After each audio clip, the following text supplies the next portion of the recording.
वहीं दिल्ली से प्रधानमंत्री नरेंद्र मोदी ने हरी झंडी दिखाकर रवाना किया। पीएम मोदी ने दिल्ली से वर्चुअली जुड़कर ट्रेन को हरी झंडी दिखाई है। राजस्थान को वंदे भारत ट्रेन की सौगात मिल गई है। यह तोहफा पीएम मोदी ने अजमेर दिल्ली कैंट वंदे भारत एक्सप्रेस के रूप में राजस्थान को सौंपा है। तो ट्रेन 13 अप्रैल से नियमित रूप से शुरू होगी।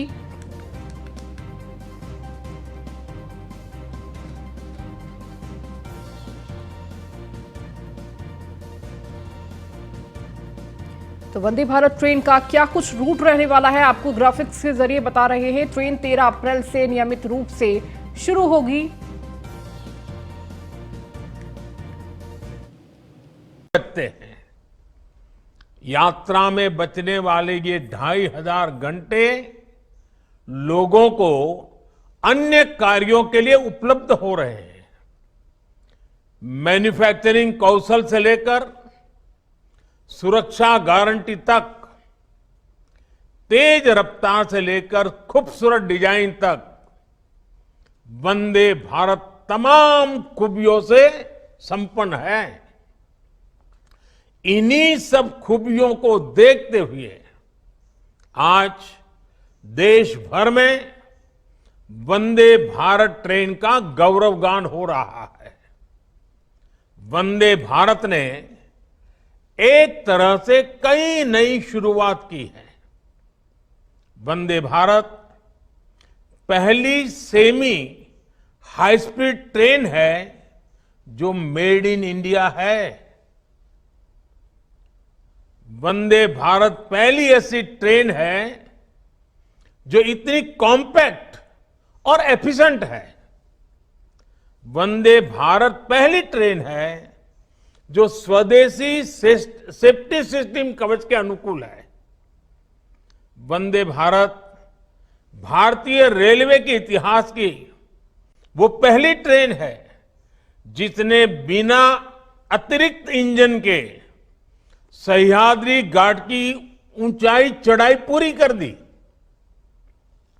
वंदे भारत एक्सप्रेस इंडिया की फर्स्ट ऑलवेज फर्स्ट की भावना समृद्ध करती है।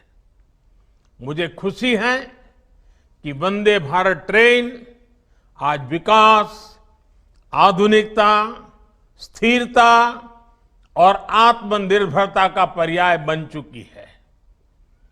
आज की वंदे भारत की यात्रा कल हमें विकसित भारत की यात्रा की ओर ले जाएगी। ये राजस्थान के लोगों को वंदे भारत ट्रेन के लिए मैं बहुत बहुत बधाई देता हूं। सकते हैं यात्रा में बचने वाले ये 2.5। तो पीएम मोदी ने वर्चुअली जुड़कर वंदे भारत ट्रेन को हरी झंडी दिखाई। ये तस्वीर आपको दिखा रहे हैं जहां वंदे भारत ट्रेन को रवाना किया गया। राजस्थान को ये सौगात मिली है और देखिए किस तरह से राजस्थान के लिए ट्रेन बेहद महत्वपूर्ण हो जाती है। लोगों को अब आने जाने में जहां वंदे भारत ट्रेन के जरिए आसानी होगी, तो प्रधानमंत्री के द्वारा वर्चुअली इस ट्रेन को हरी झंडी दिखाई गई।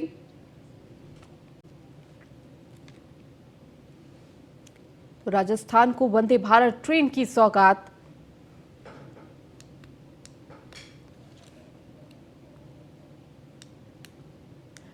तो इस ट्रेन से शताब्दी के मुकाबले 1 घंटे का टाइम बचेगा। तो शताब्दी से भी पहले आप वंदे भारत ट्रेन के जरिए पहुंच सकेंगे।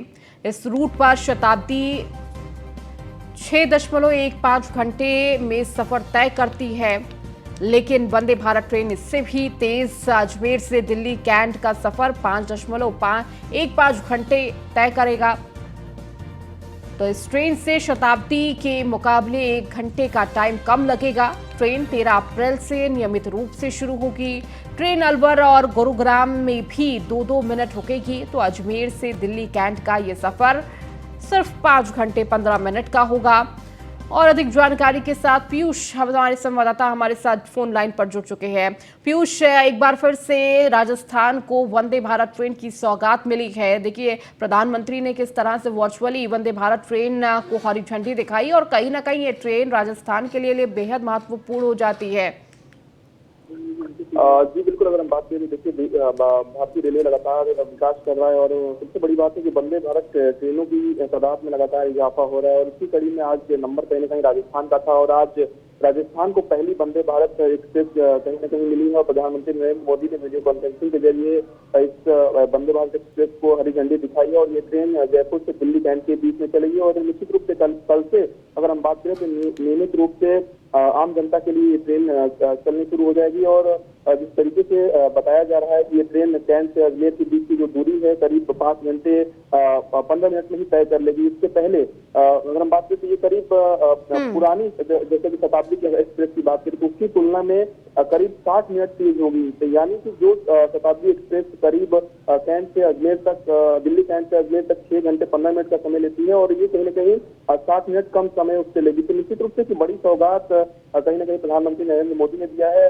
राजस्थान को और सबसे बड़ी बात है कि वंदे भारत एक्सप्रेस की बात करें तो ये अपने आप में ऐसी ट्रेन मानी जाती है, हाई स्पीड ट्रेन है। 160 किलोमीटर से लेकर 180 किलोमीटर प्रति घंटा इसकी कहीं ना कहीं स्पीड बताई जाती है। तो निश्चित रूप से एक बड़ी सौगात प्रधानमंत्री नरेंद्र मोदी ने दिया है और इसके साथ ही अगर हम बात करें वंदे भारत एक्सप्रेस की तो ये देश की 15वीं सेमी हाई स्पीड ट्रेन है और राजस्थान की पहली वंदे भारत एक्सप्रेस है। तो इसके साथ ही अगर हम बात करें तो ये इस ट्रेन में कई खूबियां हैं, चाहे 180 डिग्री घूमने वाली आरामदायक सीट की बात करें, बेहतर एयर कंडीशनिंग की बात करें या दिव्यांग जनों के लिए अनुकूल शौचालय की बात करें, स्वचालित तकनीक से बंद और खुलने वाले दरवाजे की बात करें तो अपने आप में ये ट्रेन जो है वो आधुनिक ट्रेन है और इस वंदे भारत ट्रेन में 16 चेयर कार कोच है जिसमें करीब 1128 यात्रियों के बैठने की क्षमता है। तो निश्चित रूप से प्रधानमंत्री नरेंद्र मोदी ने आज एक बड़ी सौगात दी है राजस्थान को। अब राजस्थान के लोगों को कहीं ना कहीं और भी जो यात्रा उनकी है वो सुखद होने वाली है, आरामदायक होने वाली है और निश्चित रूप से एक बड़ी सौगात आज राजस्थान को प्रधानमंत्री ने दिया है क्योंकि प्रधानमंत्री अक्सर अपनी भाषणों में भी जिस तरीके से जिक्र करते हैं मेक इन इंडिया का और उसी का उदाहरण कहीं ना कहीं वंदे भारत एक्सप्रेस को देखा जाता है कि जिस तरीके से वंदे भारत ट्रेन का निर्माण कराया गया है वो बेहतर टेक्नोलॉजी का इसमें कहीं ना कहीं प्रयोग किया गया है। ठीक है पीयूष, बहुत शुक्रिया इस जानकारी को देने के लिए। वही गृह मंत्री के आवास पर बैठक शुरू है। कर्नाटक चुनाव को लेकर बैठक जारी है। बीजेपी अध्यक्ष जेपी नड्डा समेत कई नेता इस दौरान मौजूद है। टिकटों की घोषणा के बाद से कई नेता नाराज नजर आए तो गृह मंत्री के आवास पर यह बैठक शुरू है। कर्नाटक चुनाव को लेकर बैठक लगातार जारी है। बीजेपी अध्यक्ष जेपी नड्डा समेत कई नेता इस बैठक में मौजूद है तो टिकटों की घोषणा के बाद से कई नेता नाराज चल रहे हैं और इसी नाराजगी को लेकर कहीं ना कहीं इस बैठक में चर्चा हो सकती है कि किस तरह से उन नेताओं की नाराजगी दूर की जा सके क्योंकि उम्मीदें बहुत थी टिकटों को लेकर, लेकिन टिकटों के वितरण के बाद कई खेमे में ये नाराजगी। तो बीजेपी अध्यक्ष जेपी नड्डा समेत कई नेता इस बैठक में मौजूद। तो टिकटों की घोषणा के बाद से कई नेता नाराज। गृह मंत्री के आवास पर यह बैठक शुरू हो चुकी है। तो कर्नाटक चुनाव को लेकर बैठक जारी है। बीजेपी अध्यक्ष जेपी नड्डा समेत कई नेता इस बैठक में मौजूद हैं। तो जहां बीजेपी ने अपने टिकटों की घोषणा कर दी थी जिसके बाद कई लोग इस टिकट बंटवारे से खुश नजर नहीं आए, नाराजगी नजर आई और इसी नाराजगी को देखते हुए माना जा रहा है कि यह बैठक महत्वपूर्ण हो सकती है कि किस तरह से उन नाराजगियों को दूर किया जाए क्योंकि कर्नाटक चुनाव बीजेपी के लिए बेहद महत्वपूर्ण हो चुका है। किस तरह से साउथ में कर्नाटक में जिस तरह से चुनाव होना उसको देखते हुए बीजेपी कहीं ना कहीं अपनी पकड़ मजबूत करना चाहती है।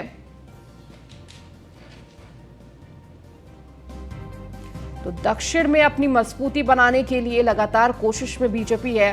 पीयूष हमारे साथ जुड़े हुए हैं। पीयूष, गृह मंत्री के आवास में बैठक शुरू है। कर्नाटक चुनाव को लेकर माना जा रहा है ये बैठक है, और इसके साथ ही ये भी कहा जा रहा है कि टिकटों की जिस तरह घोषणा हुई उसके बाद कहीं कहीं नाराजगी भी नजर आ रही है। देखिए, अगर हम बात करते हैं निश्चित रूप से कल करीब 189 सीटों पर भारतीय जनता पार्टी ने अपने उम्मीदवारों की घोषणा की और कर्नाटक के तमाम जो भारतीय जनता पार्टी के लिए जो दावेदारी उम्मीदवार पेश कर रहे थे उन पर कई दिनों तक मंथन और चिंतन चला था। दिल्ली में भी इस बात को लेकर बैठक चली थी। उसके बाद 189 करीब उम्मीदवारों की घोषणा भारतीय जनता पार्टी ने कल देर शाम, अगर हम बात करें तो करीब 9 बजे के आसपास भारतीय जनता पार्टी ने की थी। उसके बाद ये कयास लगाए जा रहे थे कि सब कुछ ठीक होगा, लेकिन जिस तरीके से आज की खबरें आ रही है कि भारतीय जनता पार्टी में एक बड़ी बैठक चल रही है। केंद्रीय गृह मंत्री अमित शाह के आवास पर यह बैठक चल रही है और इसमें भारतीय जनता पार्टी के राष्ट्रीय अध्यक्ष जेपी नड्डा की मौजूदगी है। इसके अलावा कर्नाटक के जो प्रभारी हैं, इसके साथ ही सभी लोगों को कहीं ना कहीं जो लोग वहां पे मौजूद नहीं उनको वर्चुअली भी जोड़ा गया है और एक चिंतन और मंथन फिर से किया जा रहा है कि क्या वाकई में जिन लोगों की नाराजगी है उनकी नाराजगी में वाकई में कितना दम है, क्या जो वो बातें कहना चाह रहे हैं या जिन लोग टिकटों के बंटवारे में वाकई में कुछ हेरफेर हुआ है, या यूं कहें कि जिन लोगों ने दावेदारी पेश की क्या सही कैंडिडेट को टिकट नहीं दिया गया। तो एक बार फिर से कहीं ना कहीं चिंतन और मंथन चल रहा है। हालांकि भारतीय जनता पार्टी की ये खूबी रही है कि जब भी वो भारतीय जनता पार्टी किसी का नाम फाइनल कर देती है तो बड़ा मुश्किल होता है उस नाम को चेंज करने के लिए। इसके साथ ही अगर हम बात करें तो भारतीय जनता पार्टी चाहती है कि दक्षिण भारत के राज्यों में जहां जहां चुनाव होने वाले हैं वहां पे भारतीय जनता पार्टी की मजबूत स्थिति रहे। हालांकि भारतीय जनता पार्टी की सबसे बड़ी चीज यही है कि जब आला कमान किसी भी तरीके का फैसला ले लेता है तो किसी भी तरीके का कोई कार्यकर्ता हो या कोई नेता हो उस फैसले को टाल नहीं सकता है। लेकिन निश्चित रूप से कुछ वजह जरूर है, इसी वजह से एक बड़ी बैठक बुलाई गई है और इस बैठक में चिंतन और मंथन किया जाएगा कि आने वाले चुनाव में किस तरीके से भारतीय जनता पार्टी की रणनीति रहेगी। अगर किसी की नाराजगी है तो उसको नाराजगी को किस तरीके से भारतीय जनता पार्टी दूर करेगी, क्योंकि भारतीय जनता पार्टी अंदरूनी तौर पर ही अपने अंदरूनी कलह को कहीं ना कहीं खत्म करने में माहिर नजर आती है और इसी कड़ी में आज एक बैठक भी बुलाई गई है। देखना बिल्कुल अंदरूनी कलह ये समाप्त होती है या नहीं, इस बैठक के दौरान ये निश्चित किया जाएगा। पीयूष, आप लगातार जुड़े रहिए और भी खबरों पर आपसे अपडेट लेंगे। खबरों में आगे बढ़ेंगे। वहीं पर डिप्टी सीएम केशव मौर्य दिल्ली दौरे पर हैं। गृह मंत्री अमित शाह से मिलने का मांगा है इस समय, तो गृह मंत्री अमित शाह से मिलेंगे डिप्टी सीएम केशव प्रसाद मौर्य। तो निकाय चुनाव के बीच महत्वपूर्ण होगी ये मुलाकात। उत्तर प्रदेश के राजनीतिक मुद्दों को लेकर चर्चा होगी।